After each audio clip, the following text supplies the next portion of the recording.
ഇന്ന് നമ്മൾ പോയിക്കൊണ്ടിരിക്കുന്നത് നേരെ റെയിൽവേ സ്റ്റേഷനിലേക്കാണ്. പരപ്പനങ്ങാട് റെയിൽവേ സ്റ്റേഷനിലെത്തി. അവിടെ നമ്മുടെ ടീംസൊക്കെ ഉണ്ട്. കുട്ടികളൊക്കെ എത്തിയിട്ടുണ്ട്. ട്രെയിൻ ഇതാ വരുന്നു. കുട്ടികൾ ഓടിക്കയറി.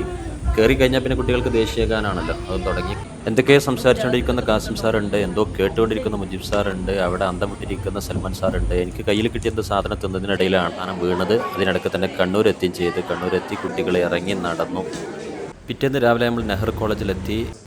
ഈ ബാഗ് വലിച്ചുകൊണ്ടിരിക്കുന്ന ആളുണ്ടല്ലോ, ഇയാളാണ് ക്ലാസ് എടുക്കാനുള്ളത്. കുട്ടികൾ അപ്പോഴത്തേനും ഡ്രസ്സൊക്കെ മാറ്റി ഒരുങ്ങി വന്ന് അവരിതാ ക്ലാസ്സിലേക്ക് കയറാൻ നിൽക്കുകയാണ്. നമ്മളും ഹാളിലൂടെ നടന്ന് അങ്ങോട്ട് എത്തി. ടീച്ചേഴ്സ് ഉണ്ട്. കുട്ടികളൊക്കെ ക്ലാസ്സിൽ വളരെ അറ്റൻഷനായിട്ട് റെഡി ആയിട്ട് ഇരിക്കുന്നുണ്ട്.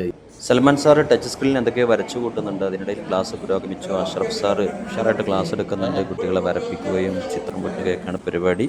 ചൂടുകാലല്ലേ, കുട്ടികൾ തണുക്കാൻ വേണ്ടിയിട്ട് ഫ്രൂട്ടി എല്ലാവർക്കും വാങ്ങിക്കൊടുത്ത് ഒന്ന് നമ്മളും കുടിച്ച്. അപ്പോഴേക്കും കുട്ടികൾ ക്ലാസ് വലയം വെക്കാൻ തുടങ്ങിയിരുന്നു. ക്ഷീണിച്ചവർക്ക് ഡാർക്ക് ഫാൻറ്റസി വാങ്ങിക്കൊടുത്തു. ബാക്കി പിന്നെ പറയാം.